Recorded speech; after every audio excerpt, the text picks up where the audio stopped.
Mummy मैं खेलने जा रहा हूँ। ठीक है, लेकिन 6 बजे तक घर आ जाना, देर मत करना। हाँ मम्मी, सवाल ही नहीं उठता। वैसे भी दादा ने कॉमिक जो लाने वाले हैं। हाँ, 6 बजे तक कॉमिक्स आ जाएंगे और नाश्ता भी तैयार हो जाएगा। और हाँ, आलोक चाचू भी आ रहे हैं तुम्हें होमवर्क करवाने के लिए, इसलिए 6 बजे से देर मत करना और जल्दी घर आ जाना। अब मम्मी मैं जाऊँ, वरना मेरी बैटिंग मिस हो जाएगी। हाँ तो जाना, लेकिन 6 बजे से पहले। हाँ हाँ मम्मी, 6 बजे। बच्चे जब खेलने के लिए निकलते हैं तो वो जोश और उत्साह से भरे हुए होते हैं, मानो उनके पैरों में पंख लगे हुए हैं। ना गुजरे कल का गम, ना आने वाले कल की फिक्र, वो सिर्फ आज में जीते हैं। वो अभी क्या खेलेंगे सिर्फ इसके बारे में सोचते हैं। कोई उन पर नजर रख रहा है, कोई खतरा उनके आसपास मंडरा रहा है, ऐसा ख्याल तो उनके मासूम मन में आता भी नहीं। और एक बच्चे के मन में यह ख्याल आएगा भी कैसे कि कोई उसे नुकसान पहुंचाना चाहता है।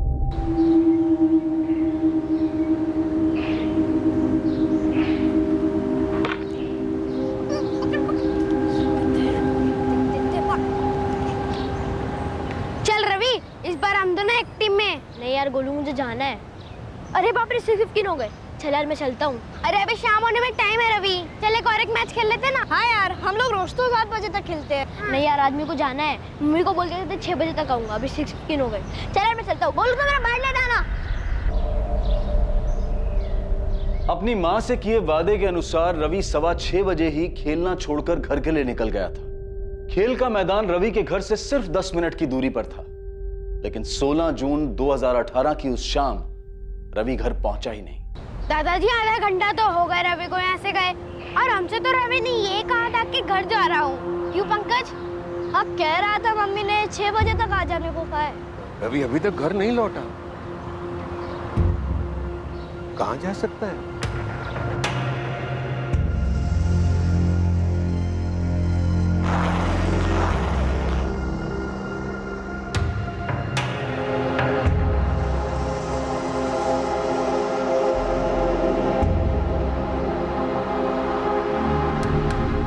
हाँ आलोक, वो रवि तुम्हारे घर आया क्या? नहीं भैया, यहाँ तो नहीं आया। मैं तो थोड़ी देर पहले ही घर लौटा हूँ। कपड़े बदल के आप ही के घर आ रहा था रवि को पढ़ाने के लिए। क्यों, क्या बात है? अरे वो रवि रोज की तरह शाम को घर से बाहर खेलने के लिए निकला था, अब तक घर नहीं लौटा है। भैया आप टेंशन मत लीजिए, कहीं कॉलोनी में कहीं होगा या आसपास की बिल्डिंग में कहीं गया होगा। मैं आ रहा हूँ, हम साथ मिलकर ढूंढते हैं। ठीक है।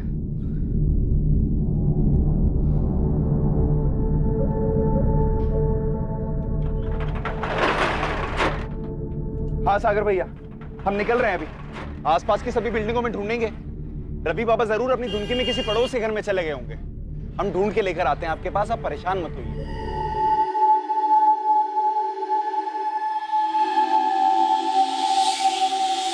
हर्ष, मुझे बहुत डर लग रहा है। रिया डरो मत। ऐसे कैसे नहीं डरूं? अगर तुम चले गए और सागर भैया ने आके मुझसे कुछ पूछ लिया तो मैं क्या बोलूंगी? रिया, कोई तुमसे कुछ नहीं पूछेगा, घबराओ मत। और सुनो, मैं तुम्हें फोन करूंगा, तुम मत करना। रिया इतना मत सोच, कुछ नहीं होगा। ठीक है, अभी मैं निकलता हूँ, ध्यान रखना अपना।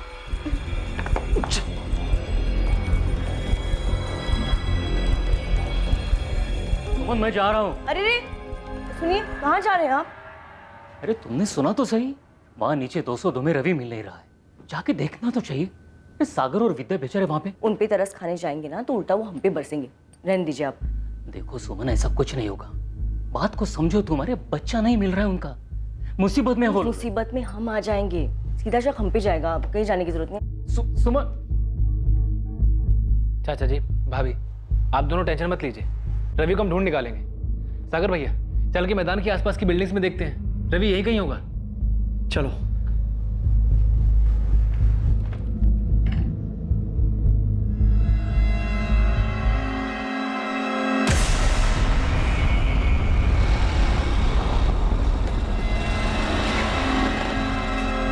अरे हर्ष भैया,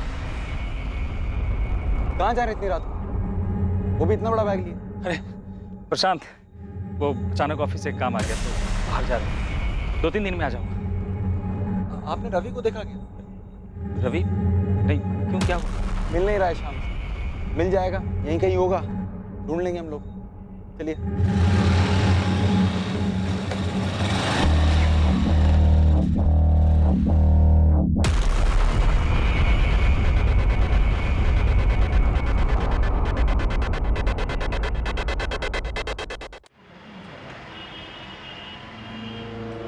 सच्ची रवि 6:15 के आसपास चला गया था और बोला था कि घर जा रहा है। चल यार मैं चलता हूँ। अरे अभी शाम होने में टाइम है रवि, चल एक और एक मैच खेल लेते ना। नहीं यार आदमी को जाना है, मम्मी को बोल के 6 बजे तक आऊंगा, अभी 6:15 हो गए। चल यार मैं चलता हूँ। मुझे तो समझ में ही नहीं आ रहा है, मैदान हमारी बिल्डिंग से सिर्फ 10 मिनट की दूरी पर है। डेली हमारे बच्चे वहाँ पर खेलने जाते हैं। देखिए रवि कल शाम से गायब है और ये जो कुछ भी हुआ है ये मैदान और इस बिल्डिंग टीम कल रात से आपकी और आसपास की सभी बिल्डिंग्स को खंगाल रही है, लेकिन रवि के बारे में अभी तक कुछ पता नहीं चला। सागर जी, पूरे चांसेस हैं कि कोई रवि को अपने साथ लेके गया होगा। क्या कोई ऐसा है जो रवि को नुकसान पहुंचाकर आपको नुकसान पहुंचाने की कोशिश करे? जी नहीं सर, इस बिल्डिंग में हम 15 साल से रह रहे हैं, हमारी किसी से कोई दुश्मनी नहीं। अगर होती तो भी कोई 9 साल के बच्चे को क्यों नुकसान पहुंचाता? सागर जी, यही तो पता लगाना है। रवि 9 साल का था, अगर कोई उसे जबरदस्ती अपने साथ लेके जाता तो उसने शोर मचाया होता और किसी न किसी ने तो उसकी आवाज सुनी होती, लेकिन ऐसा हुआ नहीं। इसका मतलब है जो शख्स रवि को अपने साथ लेके गया है, रवि उसे जानता था। सर, इस कॉलोनी की बिल्डिंग में भी सीसीटीवी नहीं है। मैंने आसपास के दुकान वालों से बात की, लेकिन ऐसा कोई भी सामने नहीं आया जिसने रवि को शाम को घर लौटते हुए देखा हो। आसपास के टोल नाकों और चेक पोस्ट पर रवि की फोटो भिजवाई थी, कुछ पता चला? नहीं सर, लेकिन हमारी टीम अलर्ट है, सभी गाड़ियों को चेक कर रही है। सर मुझे भी ऐसा लगता है कि रवि को लेके जाने वाला जरूर कोई जान पहचान वाला ही है। तो सोचो आलोक, कौन हो सकता है जिसके साथ रवि बिना शोर मचाए आसानी से जा सकता है? सर यही तो समझ में नहीं आ रहा है। और सर मुझे लगता है कि शायद फिरौती के लिए भी कॉल आएगा। तो तुम्हें लगता है कि रवि को फिरौती के लिए अगवा किया गया है? सर हो सकता है सर, श्योर नहीं है। सागर जी जरा याद कीजिए, ऐसा कौन कर सकता है? ऐसा कौन करेगा मैडम, और क्यों करेगा? प्रशांत, रिश्तेदारों में तो मुझे ऐसा कोई याद नहीं आ रहा है इसका सागर भैया या चाचा जी के साथ मनमुटाव हुआ हो। क्या दुकान में कभी कोई ऐसी बात हुई थी? किसी सप्लायर या किसी कस्टमर से किसी भी बात को लेकर तू मैं हुई हो? नहीं आलोक भैया। तो सागर और आलोक कल रात को 9:30 बजे रवि की मिसिंग कंप्लेंट लिखवाने आए और हमारी टीम रात को 10 बजे से इस पूरी सोसाइटी में उसे ढूंढने में लगी हुई है। रवि 6:15 बजे ग्राउंड से खेलने के बाद घर के लिए निकला और उसे घर पहुंचने से पहले ही अगवा कर लिया गया होगा।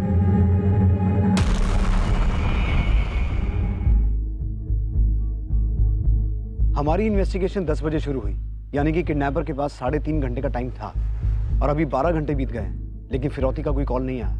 आपका शक सही लग रहा है, ये काम किसी जान पहचान के आदमी का है। कोई ऐसा शख्स जिस पर रवि को पूरी तरह से भरोसा था।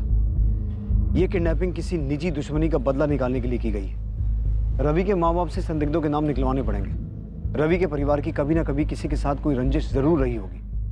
9 साल के बच्चे का इस तरह से गायब हो जाना, ये जरूर किसी गहरी नफरत का ही नतीजा हो सकता है। क्या ये नफरत रवि के माँ बाप से थी या फिर खुद 9 साल के मासूम रवि से? क्या वजह थी इस नफरत की जिसकी कीमत रवि को चुकानी पड़ रही थी? सवालों का सिलसिला तो अभी शुरू ही हुआ था। सागर, 2 दिन हो चुके हैं, तुम्हारा और तुम्हारी पत्नी का फोन टैप हो रहा है, फिरौती का कोई कॉल नहीं आया अभी तक। देखो, मैं अपने तजुर्बे से बोल रहा हूँ, ये किडनैपिंग का केस नहीं है, बात कुछ और है। हम नहीं जानते सर, सच में नहीं जानते हम।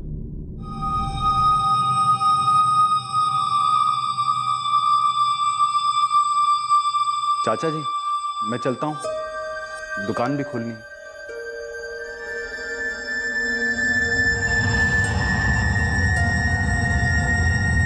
सर, उस मालती विहार कॉलोनी के आसपास के सारे ऑटो रिक्शा छान मारे, सभी दुकानों में भी देखा, पर कहीं कोई लीड नहीं मिल रहा। सर, कहीं ऐसा तो नहीं कि बच्चा सोसाइटी में गया हो और वहीं अंदर कहीं कुछ हुआ हो? होने का तो कुछ भी हो सकता है उस्मान, इसलिए अंदर बाहर सब जगह ढूंढ रहे हैं। कॉलोनी में 2 बिल्डिंग्स हैं, 70 से ज्यादा फ्लैट हैं, इसलिए टाइम रहते हर एक घर को छानना बहुत मुश्किल है। तो एक काम कर, किसी भी तरह से ये पता लगा कि कॉलोनी में किन लोगों की सागर, विद्या या रवि के दादा किशन त्यागी के साथ कोई अनबन थी। बात पुरानी हो या नहीं, खोद के निकाल। कॉलोनी में सीसीटीवी नहीं है तो क्या हुआ, आंख कान तो बहुत है, किसी ने कुछ तो देखा सुना होगा। जी सर। अच्छा सुनिए, मैं विद्या से मिलने जा रही हूँ, काफी दिन हो गए, अगर खबर नहीं पूछी तो भी शक होगा। ऐसा कुछ नहीं होगा, ज्यादा सोच रही हो तुम। विद्या के इस हाल में उसे तुम्हारे सहारे की जरूरत है। आप मुझे मत सिखाइए मुझे क्या करना है, और विद्या पे आपको इतना तरस खाने की जरूरत नहीं है। किस बात की दुश्मनी मैडम? सागर जी तो काफी सीधे साधे व्यापारी हैं। किसी कस्टमर से तो क्या, पिछले 5 साल की नौकरी में उन्होंने मुझसे ऊंची आवाज में बात नहीं करी। अगर सबसे प्यार ही था तो रवि गायब कैसे हो गया? अच्छा ये बताओ, सागर के कोई भाई बहन या उनकी पत्नी विद्या के कोई भाई बहन? जिनके साथ जमीन को लेकर कोई लफड़ा या अनबन, ऐसा कुछ सुना है तुमने? रवि बाबा की तरह सागर जी भी अपने पिता की इकलौती औलाद है। विद्या भाभी का पता नहीं मेरे को, पर ऐसा सुना नहीं मैंने कुछ। अच्छा, ये दुकान के अलावा भी कोई बिजनेस है सागर का? बिजनेस नहीं मैडम, किराए पे घर दे रखे हैं। एक अपना घर है, उसके अलावा एक फ्लैट है और 2 घर और हैं। तीनों यहीं पर ही हैं, मालती विहार में। उनमें से 2 किराए पे चढ़ा रखे हैं उन्होंने। कौन कौन है किराएदार? एक तो यहीं रहते हैं 4थे माले पर, अभी अभी शादी हुई है उनकी, रिया यादव और हर्ष यादव। और दूसरे किराएदार? ममता पांडे, वो विधवा हैं, 2 साल से अपने बेटे पंकज के साथ रहती है। ये पंकज पांडे वही है ना जो उस दिन शाम को रवि के साथ खेल रहा था? हाँ मैडम।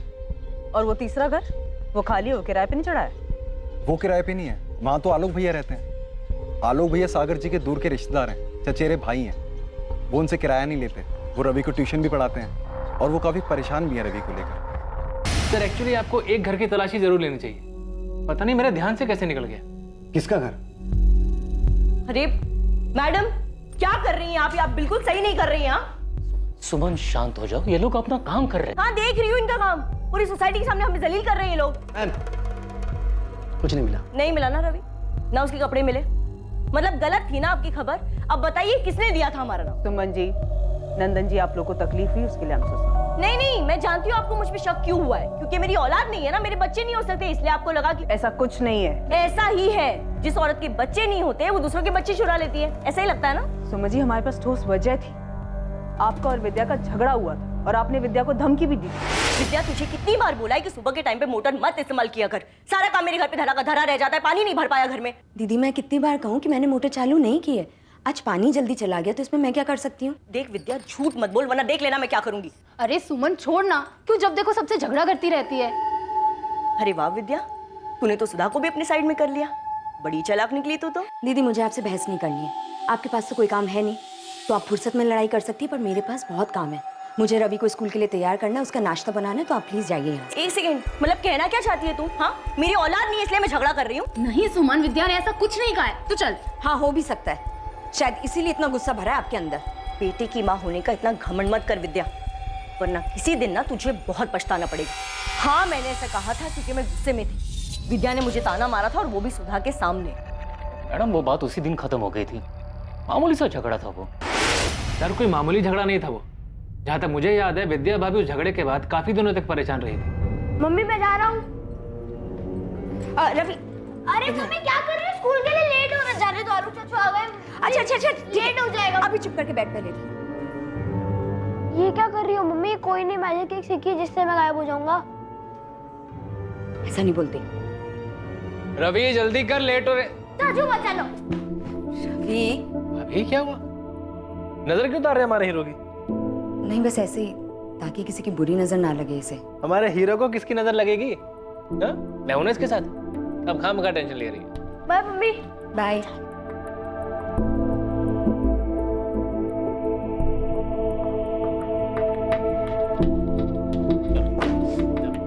मम्मी मैं खेलने जा रहा हूँ। रवि धीरे, और 1 घंटे में वापस आ जाना। नहीं मम्मी 2 घंटे प्लीज। कोई मोल भाव नहीं, 1 घंटा मतलब 1 घंटा, समझे? जल्दी वापस आना। क्या बात है भाभी, 1-2 दिन से देख रहा हूँ आप रवि को लेकर कुछ ज्यादा ही परेशान है। वो क्या है ना, कुछ लोगों की बातें बहुत डरा देती हैं लोग। उस दिन सुमन दीदी ने कुछ ऐसी बात बोली जो दिमाग में घर कर गई, ऐसा लगा मानो उन्होंने कोई श्राप दिया हो मुझे। अब कहिए, क्या झूठ है? गुस्से में मैंने क्या कहा ये सबको याद है, लेकिन ये किसी को याद नहीं है कि उस दिन के बाद कितनी बार मैंने रवि को अपने घर पे बुला के सामने से मिठाई खिलाई, चॉकलेट खिलाई। 1 मिनट, आप रवि को खुद बुलाकर चॉकलेट और मिठाई देती थी, तो क्या 16 जून को भी आपने यही किया था? रवि को बुलाकर चॉकलेट दी थी जब वो घर लौट रहा था? देखिए सुमन जी, छुपाने का कोई फायदा नहीं, तो बेहतर यही होगा जो कुछ भी किया है या जानते हैं बता दीजिए। मैडम हमने कुछ नहीं किया है। हाँ, जब से रवि गायब है हमें यह डर जरूर था कि किसी दिन उस झगड़े की बात फिर उछलेगी और सब हम पर ही शक करेंगे, और वही हुआ, लेकिन हमने कुछ नहीं किया है। चलो मैडम देखिए, विद्या ने आपको हमारे बारे में तो सब कुछ बता दिया, लेकिन हमें पूरा यकीन है कि उसने आपको अपने राज के बारे में तो नहीं बताया होगा। कैसा राज? ममता पांडे, ममता के बारे में उसने आपको नहीं बताया होगा ना? मुझे पूरा यकीन था उसने नहीं बताया होगा। कौन ममता? वो सागर की किराएदार? उसी से पूछ लीजिए ना, क्यों विद्या का पति सागर एक अकेली औरत के घर के बार बार चक्कर काटता है। मेरे बारे में तो उसने सब कुछ बता दिया, लेकिन उसके बारे में उसने अपनी जुबान से कुछ नहीं निकाला। क्यों? सर हो सकता है सुमन ने हमें ममता वाली बात हमें गुमराह करने के लिए बताई हो। मुमकिन है, लेकिन एक 9 साल का बच्चा इतने दिनों से गायब है तो किसी भी बात को लाइटली नहीं ले सकता है। किरण, तुम ममता के घर की तलाशी लो, मैं इधर सागर से बात करता हूँ। मम्मी, सुमन आंटी के घर में पुलिस क्यों आई थी?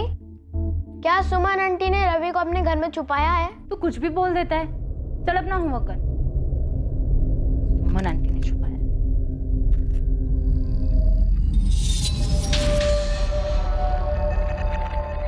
गोलू, उस दिन जब तू रवि के साथ खेल रहा था तो क्या सुमन आंटी वहां से गुजरी थी? पता नहीं मम्मी, मेरा ध्यान नहीं गया। मैं, रवि और पंकज खेलने में लगे थे। शायद पंकज ने कुछ देखा हो।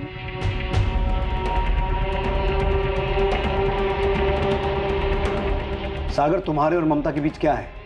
आपको पता भी, अब क्या बात कर रहे हैं? अब सागर भैया भी शक कर रहे हैं? शक नहीं, सवाल कर रहा हूं। सागर, क्या रवि तुम्हारी किराएदार ममता पांडे के बुलाने पे उसके घर जा सकता है? क्या ममता कुछ ऐसा कर सकती है? सर, आप ममता पांडे को इसमें क्यों घसीट रहे हैं? ममता क्यों रवि को गायब करेगी? हाँ, ये सच है कि मैं ममता से मिलने अक्सर उसके घर जाता हूँ, लेकिन जैसा आप सोच रहे हैं वैसा नहीं है। तो फिर कैसा है? सर, 3 साल पहले ममता पांडे के पति की डेथ हो गई थी। तब से वो बेचारी अकेले अपने बेटे पंकज की परवरिश कर रही है। मैं कभी कभी पैसों से थोड़ी बहुत उसकी मदद कर देता हूँ, उसके बेटे के साथ खेल लेता हूँ इंसानियत के नाते, बस। तुम्हारी पत्नी विद्या को तुम्हारी इस इंसानियत के बारे में पता है? जी हाँ, विद्या जानती है कि ममता हमारी किराएदार है। सागर, मेरा सवाल ध्यान से सुनो। तुम जो ममता पांडे से बार बार मिलते हो, उसे पैसे देते हो, इस बारे में तुम्हारी पत्नी विद्या को पता है?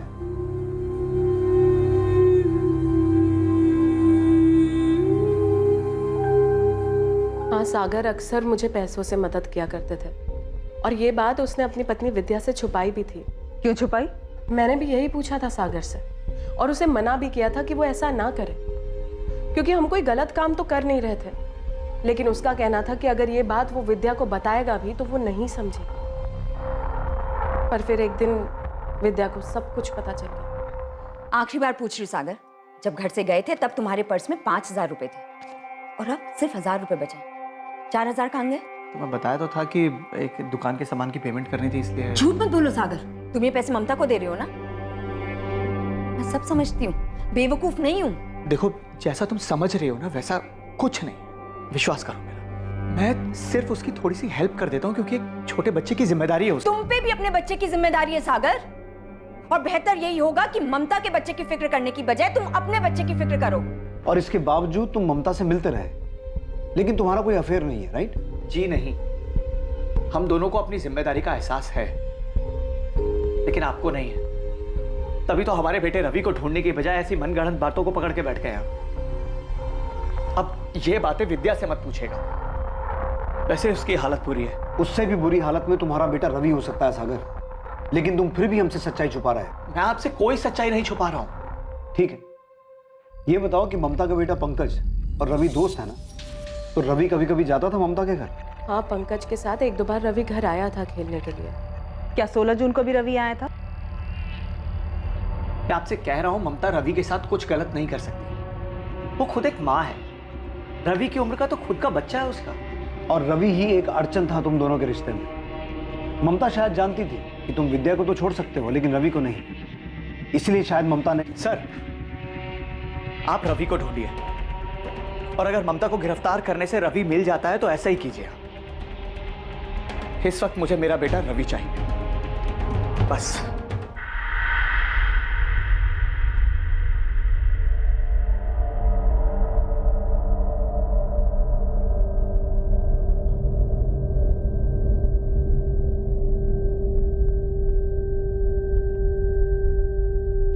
Hands up. मम्मी ने आपको कहा था ना कि ये लड्डू नानी के घर ले जाने के लिए बनाया है, तो फिर क्यों खाए? अभी उन्हें बता दो। मम्मी चुप कर, मम्मी के मैसेंजर। चुप, मम्मी को कुछ नहीं बताएगा तू, ओके? ठीक है, पर उसकी फीस लगेगी। क्या चाहिए तुझे? एक पेस्ट्री, 2 चॉकलेट, और फिर आपका राज राज रहेगा। अच्छा बेटे, तेरे को पता है ना रिश्वत मांगना बुरी बात होती है। और पापा आप भी जानते हो ना कि आप मम्मी से जो ये सब छुपा रहे हो वो सब भी बुरी बात है।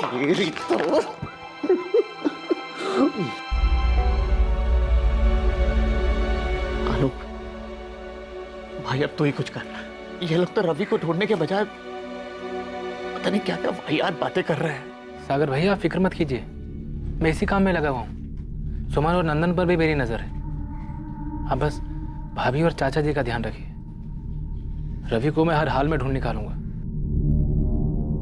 सर, ये ममता काफी स्ट्रेट फॉरवर्ड औरत लगी। कॉलोनी के ही कुछ बच्चों को ट्यूशन पढ़ाती है, बिना झिझक के साफ साफ बात कर रही थी। लग नहीं रहा था कि कुछ छुपा रही है। तुमने ममता के बेटे पंकज से रवि के बारे में बात की? रवि उस दिन उसी के साथ खेल रहा था। यस सर, जब मैंने पंकज से रवि के बारे में पूछा तो लग नहीं रहा था कि वो कुछ रटा रटाए बोल रहा है। वैसे भी मैंने ममता के कॉल रिकॉर्ड्स मंगवाए हैं। 16 जून की शाम को ममता कहाँ क्या कर रही थी ये भी हम पता लगवा रहे हैं। इस केस की नब्ज हाथ नहीं लग रही है। रवि के गायब होने की वजह का पता नहीं चल पा रहा है। आखिर ये मामला क्या है? कुछ तो है किरण जो हमसे मिस हो रहा है। इस केस में कई ऐसे किरदार थे जो अभी तक पुलिस की नजरों में नहीं आए थे, और जो सामने आए भी थे उनकी पूरी तरह तफ्तीश होनी अभी बाकी थी। और जिनकी तफ्तीश हुई थी उन्होंने इस केस को और उलझाने का काम किया था। क्या घूर रहे हैं आप लोग? हाँ, आप लोगों को क्या लगता है मैंने रवि को गायब किया है? हाँ किया है, और आप लोग के बच्चे भी गायब कर दूंगी, बच के रहना।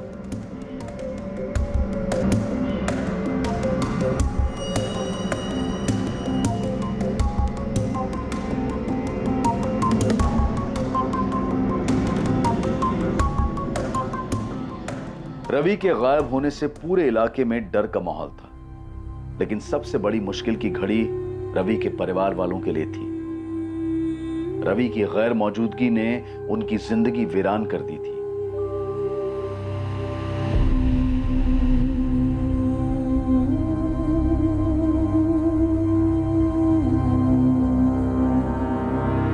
विद्या, आलोक भी ढूंढ रहा है हमारे रवि को। बहुत जल्दी मिल जाएगा हमारा रवि। वो ममता वाली बात, मुझे किसी से कोई लेना देना नहीं है, नहीं मुझे कुछ सुनना है। मुझे सिर्फ मेरा बेटा रवि चाहिए। तुम्हें ममता के पास जाना हो नहीं जाना हो, जो करना है करो, बस मुझे मेरा बेटा रवि ला दो।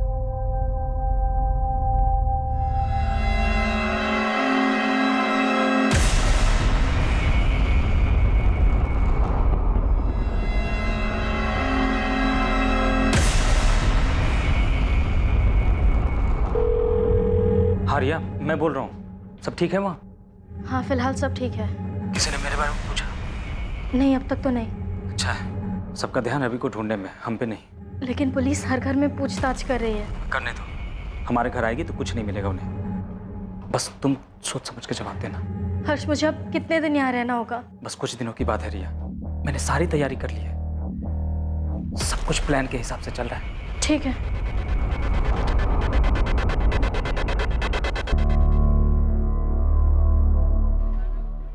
हाँ ममता, रवि का कुछ पता चला? नहीं, पुलिस ढूंढ रही है उसे। आलोक भी कोशिश कर रहा है। पुलिस मुझसे हमारे बारे में पूछ रही थी। मुझसे भी।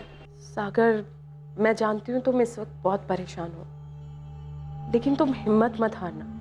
देखना सब ठीक हो जाएगा। तुम्हें अगर कभी भी मेरी ज़रूरत महसूस हो और बात करने का मन हो तो मुझसे मिलने घर आ जाना। ममता, अब मैं नहीं आऊँ।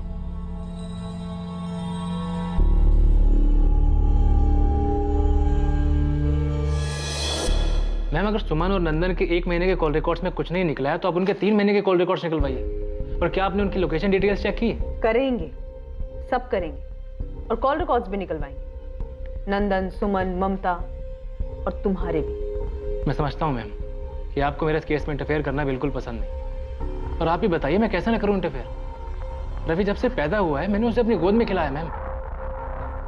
बाकी मेरा आपको परेशान करने का कोई इरादा नहीं। सर, पूरे एरिया में पता किया, ये कॉलोनी बेगिंग माफिया या किडनैपिंग गैंग के रडार में थी ही नहीं। सर, हमने ममता और सुमन पर भी नजर रखी हुई है। ममता भी उस शाम पड़ोस में ट्यूशन पढ़ा रही थी। कहीं से कोई लीड ही नहीं मिल रही है। रवि आखिर है कहाँ? ना कॉलोनी के अंदर कहीं मिल रहा है, ना बाहर किसी मूवमेंट का पता चल रहा है, ना ही अभी तक फिरौती का कॉल आया है। किरण, मुझे बच्चे को लेकर बहुत डर लग रहा है। बहुत टाइम हो गया है। यहाँ तो ऑलरेडी रवि के साथ कुछ हो गया है, या फिर कोई अभी भी सही मौके का इंतजार कर रहा है। विद्या, सुमन दीदी, मेरे रवि को वापस कर दीजिए। मैं जानती हूँ कि मुझसे बहुत बड़ी गलती हुई है। आपको जितना भी गुस्सा है ना, आप मुझसे निकाल दीजिए। जो भी सजा देनी है ना, मुझे दे दीजिए। पर मेरे बेटे रवि को वापस कर दीजिए। अगर आप चाहती हैं ना, तो मैं आपके पैर पड़ने को भी नहीं आ रही। विद्या, क्या कर रही हो? उठो, उठो, संभालो अपने आप को। विद्या, उठो, प्लीज उठो। मैं सच कह रही हूँ, मुझे नहीं पता रवि कहाँ है। मेरे बेटे को लौटा दीजिए दीदी, मुझे माफ कर दीजिए। मेरे बेटे को लौटा विद्या, चलो। रवि को विद्या बेटा, चलो यहाँ से, चलो।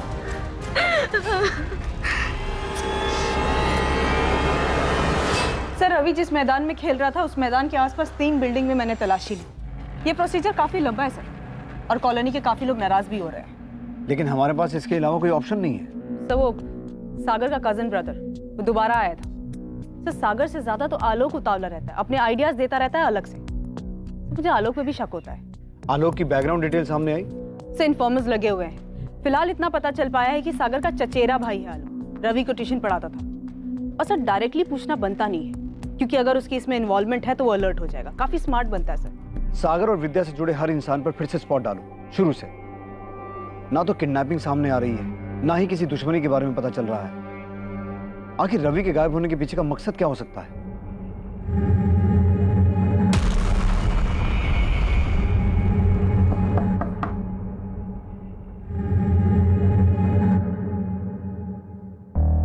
भाभी, आपसे कुछ जरूरी बात करनी है।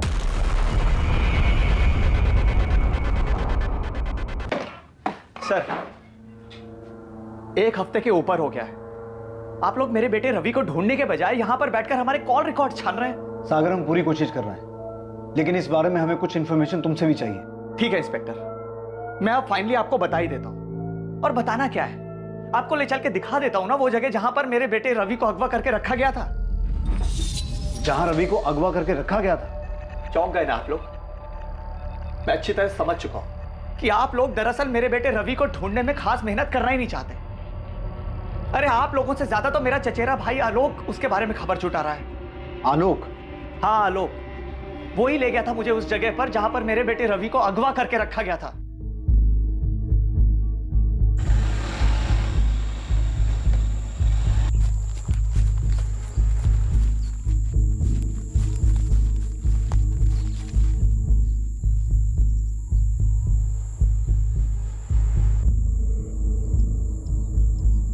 आलोक, यहाँ तो कोई भी नहीं है। तुमने तो कहा था रवि यहीं पे। रवि यहीं था सागर भैया, उन लोगों ने अपना ठिकाना बदल लिया। हमारा रवि अकेला ऐसी जगह पर? आलोक, कहाँ होगा रवि? कब मिलेगा हमें? भैया आप टेंशन मत लीजिए, मैं जल्दी ढूंढ निकालूंगा उसे। मिल जाएगा वो, मेरे आदमी इसी काम में लगे हुए। आलोक के लोग? कौन से लोग? उसे कैसे पता उस जगह के बारे में? उसके इन्फॉर्मर्स के जरिए। आलोक के इन्फॉर्मर्स? जी, आलोक आईबी में ऑफिसर है। आलोक इंटेलिजेंस ब्यूरो में है? पुलिस के लिए ये एक चौंका देने वाला खुलासा था। यही नहीं, एक हद तक पुलिस के लिए शर्मिंदगी की बात भी थी, क्योंकि दूसरे डिपार्टमेंट का एक ऑफिसर इन्वेस्टिगेशन में उनसे आगे था। देखिए, मैंने कहा ना, हम आपका सारा किराया चुका देंगे। कहीं भागे तो नहीं जा रहे हैं ना? आप प्लीज बस थोड़े दिन रुक जाइए। दिन नहीं, महीनों से रुके हुए, और कितना रुकेंगे। देखिए रिया भाभी, आप लोगों की ना किस्मत बहुत अच्छी है। जब से रवि बाबा गुम हुए हैं ना, सागर जी का काम पे बिल्कुल ध्यान नहीं है। नहीं तो अभी तक तो आप और हर्ष भाई। वैसे हर्ष भाई कब आ रहे हैं? वो जल्दी आ जाएंगे। देखिए, आप सब्र रखिए प्लीज। अच्छा प्रशांत भैया, अब मैं रखती हूँ, घर का बहुत सारा काम बाकी है।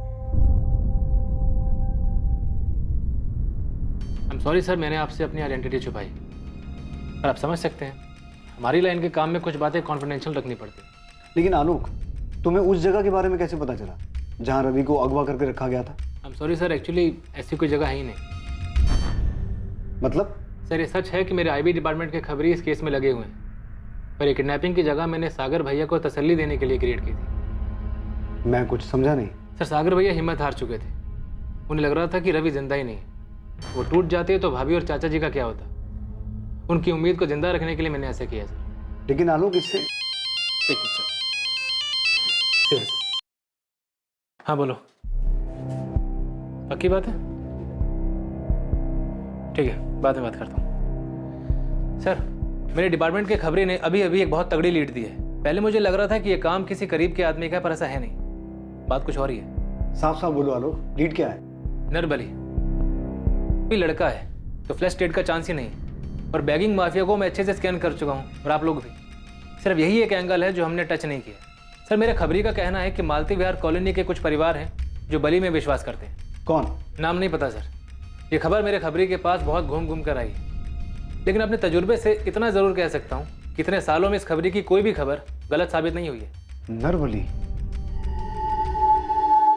तुम्हारे परिवार में से ही किसी का दोष है। उसी दोष का प्रकोप तुम्हारे रवि पर हावी हो रहा है।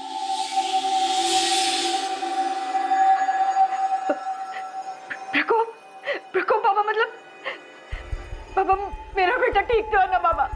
तुम्हारे घर के आसपास ही है रवि। आसपास मतलब कहाँ बाबा? प्रतीक्षा करनी होगी। दोष का प्रकोप रवि पर बहुत भारी है। कोई ऐसा तरीका नहीं है जिससे रवि जल्दी आ जाए? कोई विधि वगैरह हो?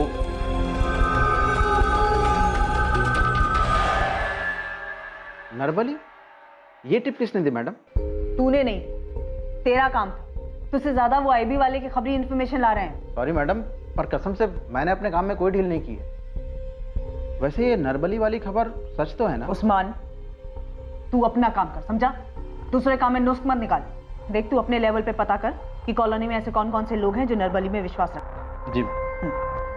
सब ये यूपी में सभी नरबली चढ़ाने वाले तांत्रिकों की फाइल है। इनमें से ज्यादातर जेल में है। बात की इनसे? यस सर, मैंने इनके चेले चपाटों के बारे में भी जानकारी हासिल की। इनमें से कोई भी गाजियाबाद की तरफ नहीं आया। सर मैंने उस्मान खबरी को भी लगा दिया है, चुपचाप ये पता लगाने के लिए कि क्या कोई ऐसा कॉलोनी में है जो इन सब में विश्वास रखता है। सर मुझे नरबली वाला एंगल कुछ सही नहीं लग रहा। शायद ना हो, लेकिन अगर जरा सी भी पॉसिबिलिटी है तो हम यहाँ किसी भी बात को इग्नोर नहीं कर सकते, क्योंकि बात 9 साल के बच्चे की है जिसे हम ढूंढ नहीं पा रहे हैं। मैं कॉलोनी में एक बार फिर से सर्च करती हूँ, शायद इस नरबली वाले एंगल में हमें कोई लीड मिल जाए। आप लोगों का दिमाग खराब हो गया है क्या? और ये क्या जादू टोना लगा रखा है आप लोगों ने? आप कुछ भी बोल रहे हैं। मैडम मेरा भी एक बच्चा है, आप सोचिए तो सही, क्या मैं ऐसा कर सकती हूँ क्या?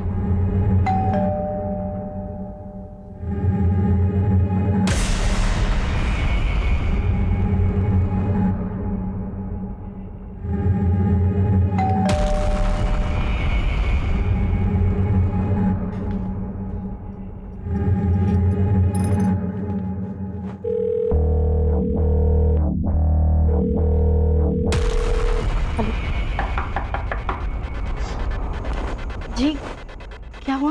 तलाशी लेनी है। एक सेकेंड, मेरे पति इस वक्त घर पे नहीं है, तो आप ऐसे जबरदस्ती अंदर नहीं आ सकते। रिया तुम टेंशन मत लो, अगर तुमने कुछ नहीं किया तो तुम्हें कुछ नहीं होगा। ये इनका रूटीन प्रोसीजर है, इन्हें इनका काम करने दो। जय हिंद। हटिए।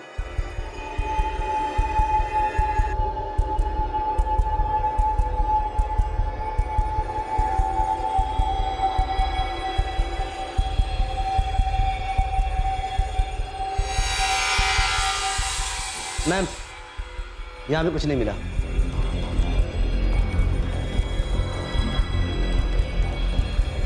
चलो।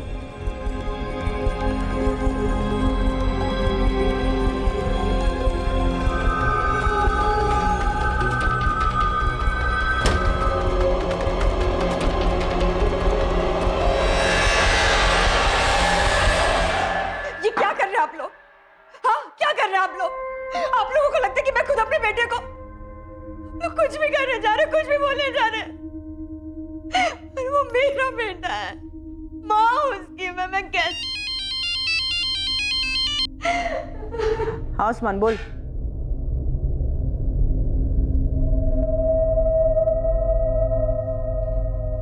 आप खुद बाबा के पास गई थी या कोई लेके गया था?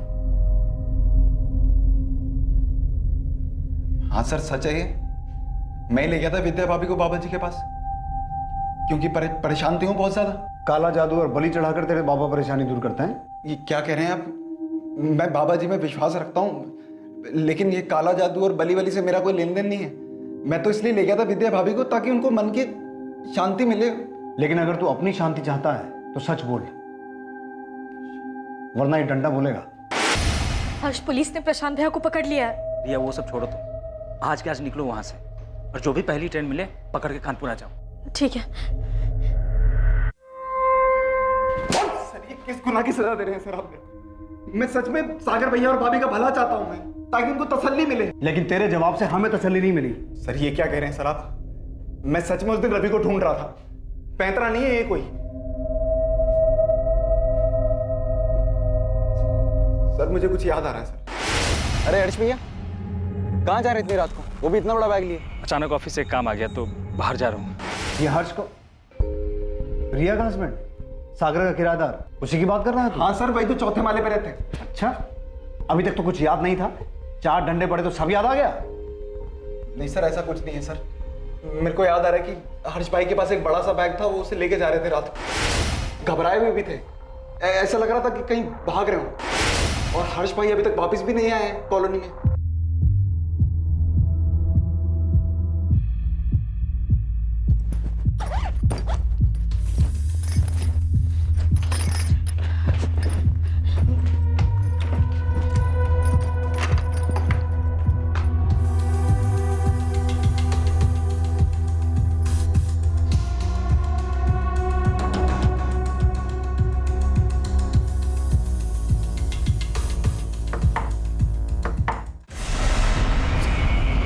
अच्छे से देखो। सर ये आप लोग क्या कर रहे हैं? सर मैंने कुछ नहीं किया है। कुछ नहीं किया? गलती हो गई, मैं सागर भैया को धोखा नहीं देना चाहता।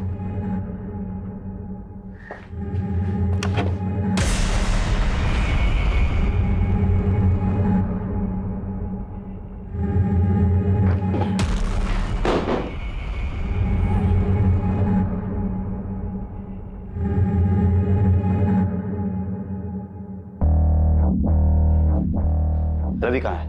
रवि मुझे नहीं पता सर। सच बोलेगा या हड्डियों को और आजमाना चाहता है? कसम से कह रहा हूँ सर, मैंने रवि को अगवा नहीं किया है। वो तो मैं किराया नहीं दे पा रहा था, इसलिए चुपचाप घर खाली करके भागने का प्लान बनाया। तो ऐसे नहीं बोलेगा तू, तोड़ो इसे। सर मैं सही कह रहा हूँ सर। देखिए, मैं मानती हूँ हमसे गलती हुई है। आपने हमें रहने को घर दिया, हमें भरोसा किया, और हम आपको धोखा देकर जा रहे थे।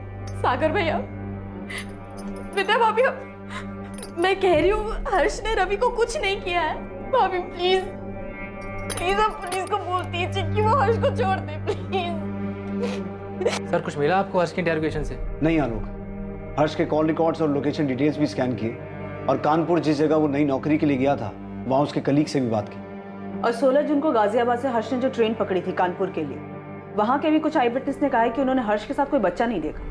सर आई थिंक हमें हार नहीं माननी चाहिए। वो तो हम हरगिज नहीं मानेंगे आलोक, जब तक ये केस सॉल्व नहीं हो जाता चैन से नहीं बैठे। अगले कई दिनों तक पुलिस पूरी ताकत से रवि को ढूंढने में लगी थी। आलोक की कोशिशें भी जारी थी, लेकिन रवि की गुमशुदगी का राज अब भी राज ही बना हुआ था। रवि को गायब हुए 1 महीना बीत चुका था। गुनहगार को शायद लग रहा था कि उसका जुर्म अब हमेशा के लिए एक राज ही बना रहेगा, लेकिन यह सच की फितरत है, देर सवेर ही सही एक दिन सामने आ ही जाता है, और ऐसा ही इस केस में भी होने वाला था। ठीक है, मैं आता हूं। प्रशांत, मैं थाने जाके आ रहा हूं।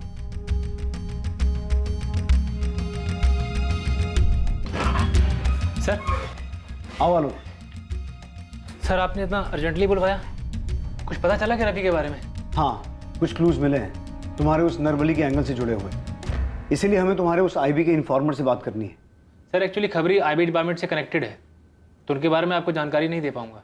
मैं जानता हूँ, इसलिए तुम्हें टेंशन लेने की ज़रूरत नहीं है। मेरी तुम्हारे आईबी डिपार्टमेंट के हेड से बात हो गई है। इनफैक्ट वो यहीं आए हुए हैं। आइए सर।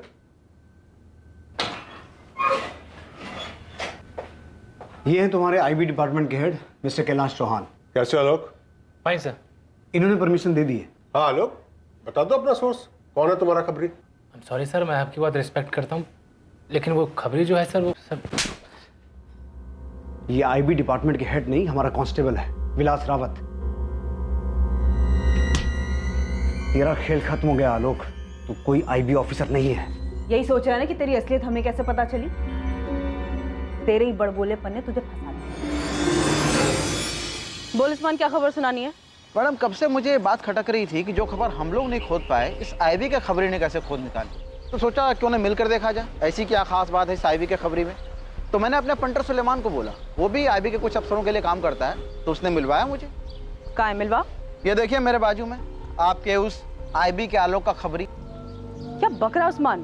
सच बक रहा हूँ मैडम, ना कोई खबरी है और ना ही आलोक नाम का कोई अफसर है आईबी में।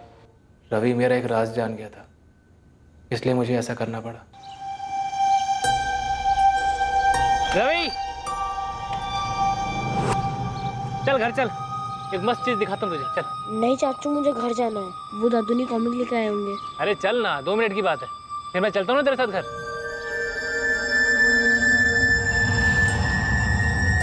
चले? रवि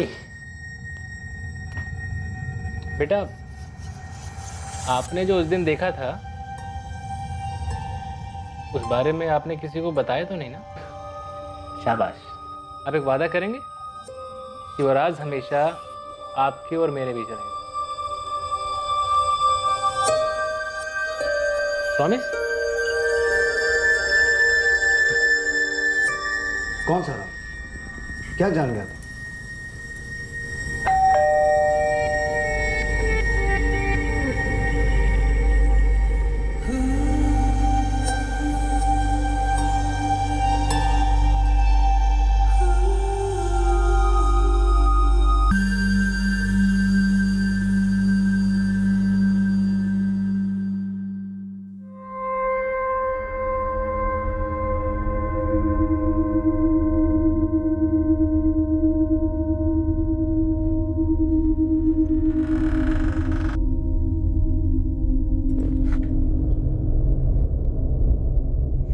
आलोक चाचू?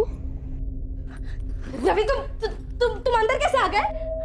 रवि, रवि? रवि, रिया तुम पागल हो, ऐसे क्यों चला रही थी? रिया, मैं घबरा गई थी, इसने किसी को बता दिया तो। मैं देखता हूँ, डोंट वरी। आलोक जल्दी जाओ प्लीज। रवि,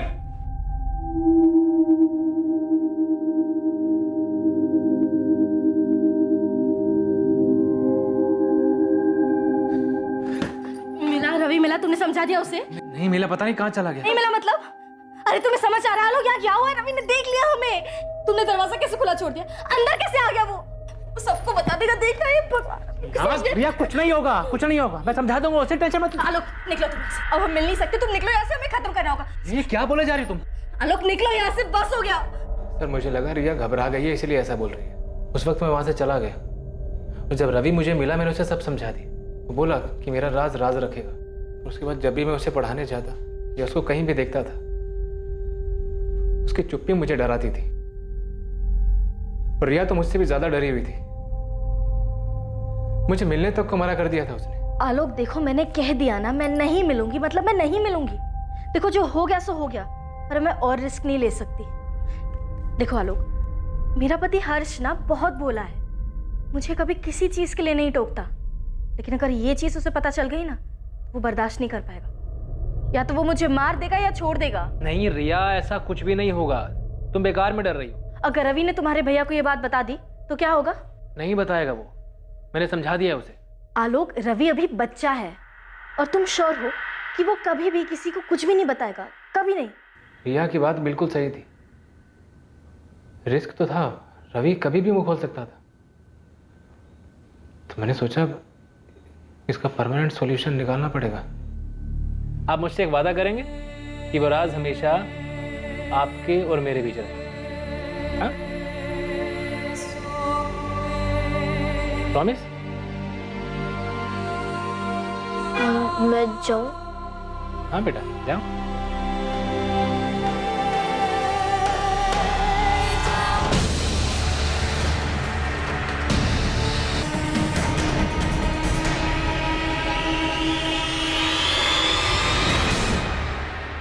पिछले 2 महीनों से रवि की लाश आलोक के ही घर में एक बैग के अंदर सड़ रही थी। रिया भी शामिल थी इसमें? नहीं, उसे कुछ नहीं पता। एक बार उसने मुझसे पूछा भी था कि क्या तुमने रवि के साथ कुछ किया है। मैंने कुछ नहीं बताया उसे। आलोक और रिया के अवैध रिश्ते की असलियत से बेखबर हर्ष यही समझता रहा उसका बिना किराया दिए भाग जाने का प्लान ही रिया की परेशानी का कारण है। सागर और विद्या सच्चाई जानने के बाद बिल्कुल टूट चुके थे। कोई सोच भी नहीं सकता था कि आलोक, जो रवि को अपने बेटे जैसा मानता था, उसी ने रवि की निर्मम हत्या की थी।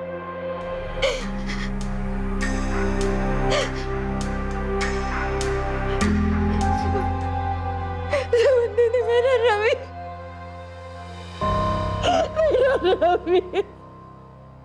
इतने लंबे समय तक रवि की लाश आलोक के घर में ही थी, लेकिन आस पड़ोस वालों को पता भी नहीं चला। आलोक से पूछने पर उसने बताया कि वो लाश पर लगातार इत्र छिड़कता रहा ताकि आसपास के लोगों को लाश की बदबू ना आए। अगर रिया और आलोक के रिश्ते का सच सबके सामने आ जाता तो ज्यादा से ज्यादा क्या होता? उनकी निजी जिंदगी और रिश्तों में तनाव पैदा हो जाता। जाहिर है कि उनके सगे संबंधियों को यह सच जानकर ठेस पहुंचती, लेकिन वक्त के साथ ये दौर भी गुजर जाता। लेकिन सिर्फ इस सच को छुपाने के लिए एक मासूम बच्चे की हत्या कर दी गई। रवि की जान के सामने इन दोनों का सच और डर बहुत ही महत्वहीन था, पर दुर्भाग्यवश बेकसूर होते हुए भी इस राज की कीमत रवि को अपनी जान गंवाकर चुकानी पड़ी। अब मैं अनूप सोनी आपसे विदा लेता हूं। फिर मुलाकात होगी एक और नए केस के साथ कल रात 11 बजे। और याद रखें, क्राइम और आपके बीच में सिर्फ इतना फर्क है कि आप कितने सतर्क हैं।